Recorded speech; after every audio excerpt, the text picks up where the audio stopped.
goes back to 1976-77 when this young fellow was really tramping the ice in the I.H.L.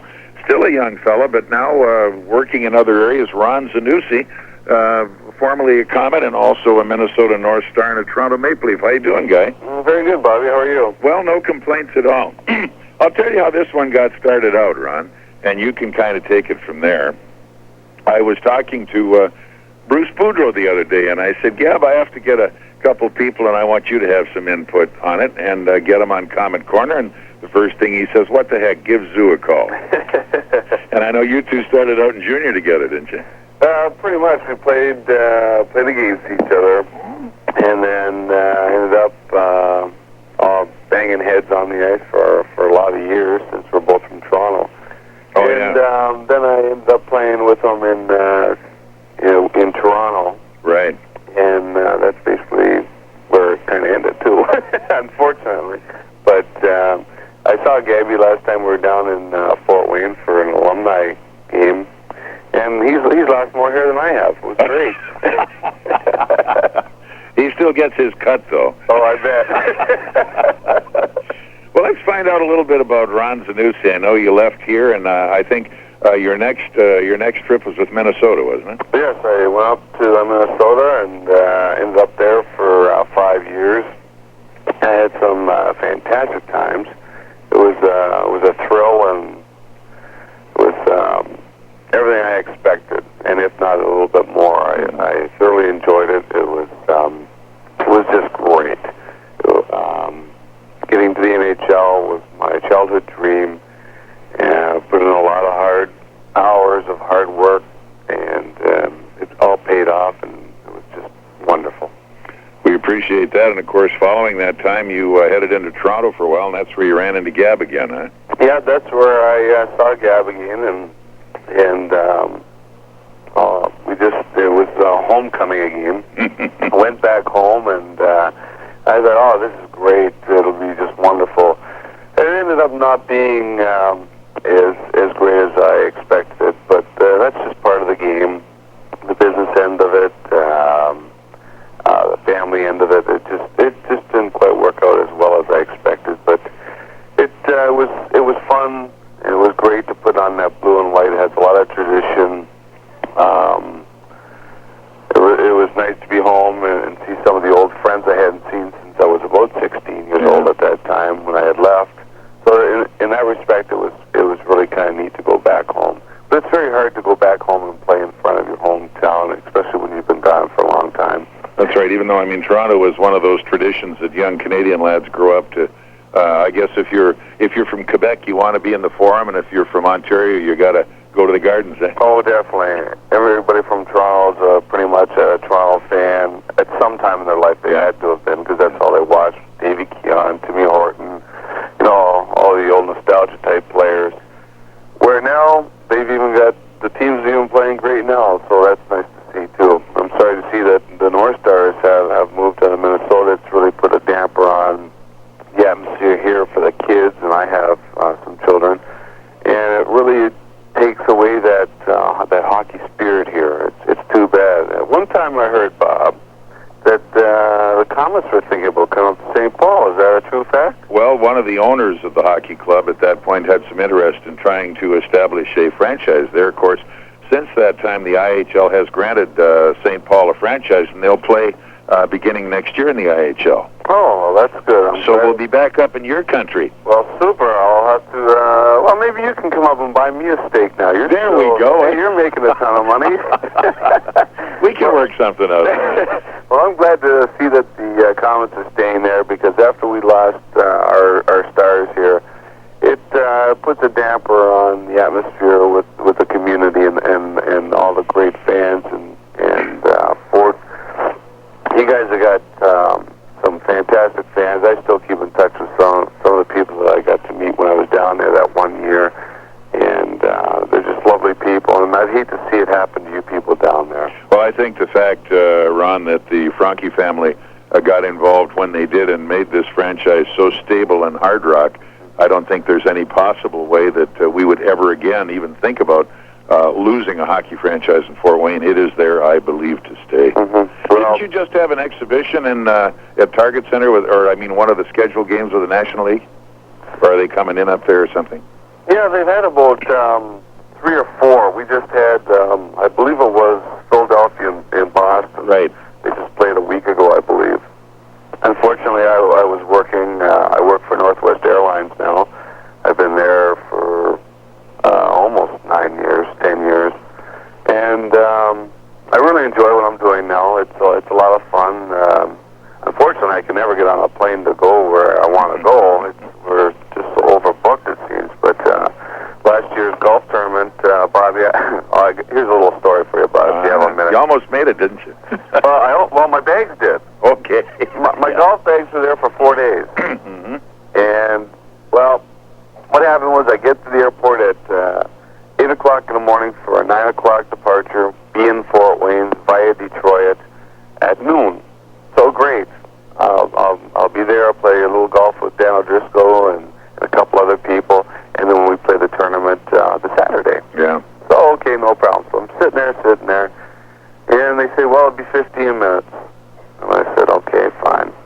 No plane at the gate. Well, it'll be another 15 minutes. Well, 2 hours go by. And I went up to one of the captains that I saw up there. I said, well, what's going on? He says, well, it's mechanical.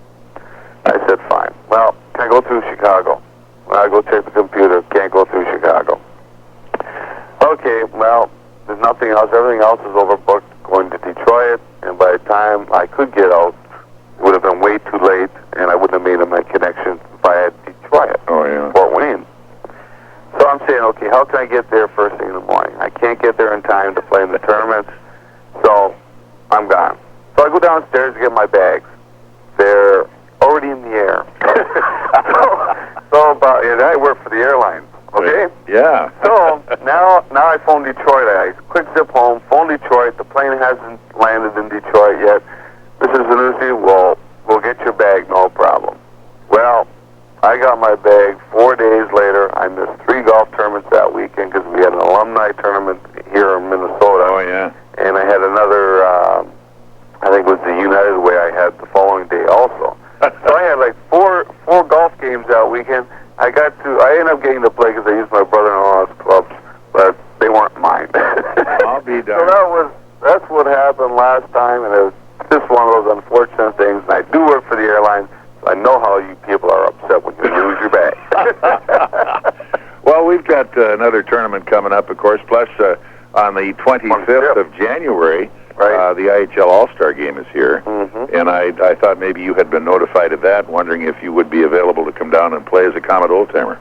Well, Bob, I got notified, and I haven't gotten back to Robbie Irons yet because I'm still trying to finagle getting a couple of days. And like I said before, the biggest problem I have is not getting the days all the time. Yeah. It's getting out of Minnesota. Yeah. It seems that from Minnesota to Detroit is it's always oversold and overbooked, and that's where my dilemma is. Yeah, I've had so many problems. I can't even get home. I can't even get back to Toronto because I have to go through Detroit. It's been tough. Yeah. But I'm going to give them my best, and it's kind of one of those hit or miss type deals. Well, we thought maybe we'd match you and Gabby up on the same line again. Hey, I like that idea. Yeah. Yeah. Gabby's in training, in fact. He is. Sure. Bruce said he's gonna play, and he doesn't want to look like too foolish when he goes out. So he's every day when he's coaching now, he's got the gear back on. Well, you tell him I haven't had the skates on, and it's almost been a year and a half now. Yeah. I had a friend of mine pass away on the ice there a year ago with the alumni. Oh boy. And yeah, it hit me really hard. He was a very good friend of mine, and I haven't really had that much desire to be out there, unfortunately. Yeah. But I take my son out. That's about as much skating as I get. How old's your son there, Ron? Zach, he's 9 years old. Is he doing any organized hockey at all? Oh yeah. He's what was it last year? He got 55 goals. He beat his old man last year. Whoa! Yeah, he played real well. He's a good little hustler. He's a nice little hockey player. He's got very good anticipation, something I didn't even have. He's already got that naturally, which is really nice. Of course, you're in a hotbed of hockey in the Minnesota area, aren't you? Yeah, it's pretty good.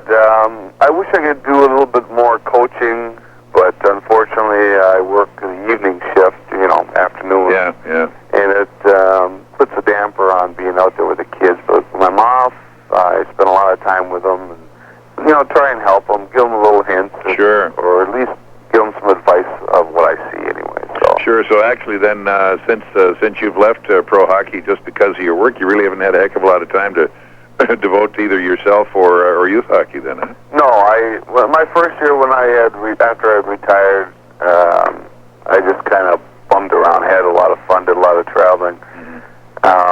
But I did coach that particular year, but I just haven't been able to get back to it. Not that I don't want to, I would love to, because I know kids at this age that's where they need their foundation.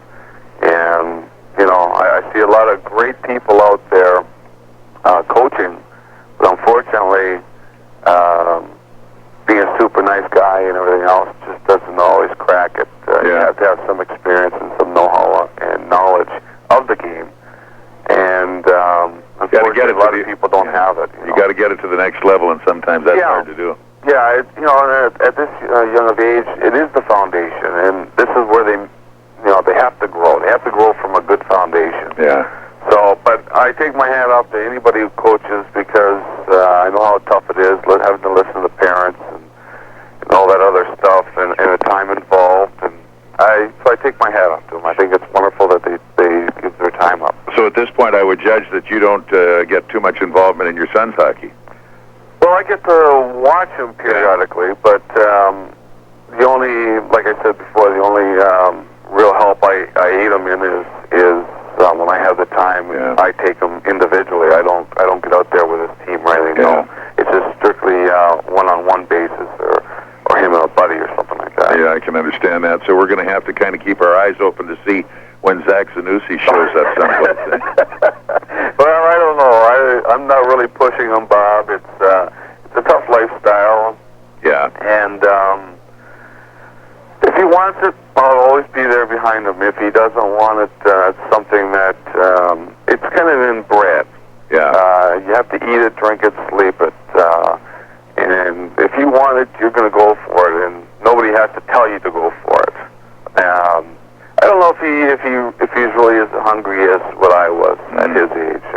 I was always out playing ball hockey every day for hours and hours, and I even dreamt it, ate it and dreamt it, and damn, there's so many other things going on nowadays. Yeah, a lot more diversion than there used to be, isn't there? Yeah, well, that's the problem. There's so much. You have your Nintendos and everything else going for the kids, computers and everything else. So, their time is well spent doing other things too. So, plus I want him to do well in school, which he is doing, and that's the main thing right now. I'm sure there are times. Would be great. Yeah. I'm sure there are times in every retired hockey player's career that he would think, boy, born 30 years too soon.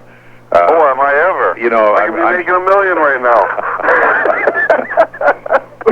I can almost be making as much as you, Bob. Yeah, I can tell that. Yeah, right off the bat, no doubt. Well, at least the thing is, though, you realized your dream and did what you had to do to get there, and that you can never take that away. No, that's for sure.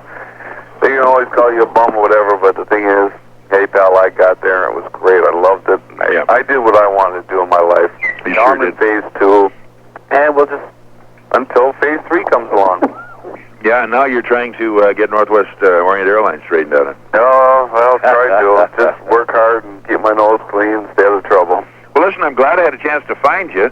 And I know we've been playing telephone tag a couple of days. Yeah. Ron's getting all kinds of extra duty. Is that a usual thing, or does weather and season have a lot to do with that? A bit of both, Bobby. I do a lot of overtime, but with the weather here, of course, we have snow. I don't know if you guys have any snow. We're going to get some tonight, and that's about it. Yeah, we're expected to get about 6 to 8 inches tonight, so they're kind of being prepared. I'm in the air freight end of the airline, and since Christmas is gone, you can finally get rid of all those bags and passengers at one time, and a lot of mail, and so we've had a lot of backlog of freight sitting around waiting to get come and go. So that's basically one reason why I've got to go in. So get done what has to be done. Well, maybe we can match up for the Old Timers game here on the 25th, if all that could come about. Be a lot of old National Leaguers because a lot of the coaches and GMs from other teams in the league are going to represent the I.H.L. against the Comet Old Timers, so that could be a great homecoming for you. Oh, that would be good. I wonder if there's anybody there I don't like. Well, you never take your chance, eh? The guy, maybe there's somebody there that owed me a contract that didn't pay me. Well, we'll see, and but I'll do my best. You know, I always do. It's just a matter if I can get in and out, and we'll play it by ear. I should know. Well, I hate to say I'll know a week ahead of time, but it's kind of one of those hit and miss type deals. A couple days is good enough, eh? Yeah. So I'll get a hold of Robbie, or I'll get a hold of you, and play it by ear. And away we go. Well, I appreciate your visit here on Comet Corner, Ron, and look forward to seeing you. If not at the Old Timers game, next time you'll get all the way with your golf clubs, and we can make it a summer. Sounds great. Okay, happy New Year and the best to you. Thank you. All the best to the Comet. Thanks, Ron.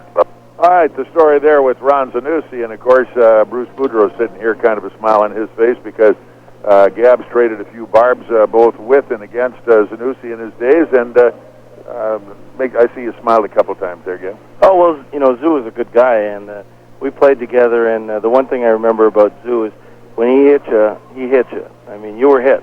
And he was one of the hardest body checkers at his time when he played, whether it be at the American Hockey League level where I played with him or the NHL level in Toronto. And that was the thing that kept him in the game and his desire just to, you know, to do everything for the team. So, I mean, he was a good guy. I'm glad to see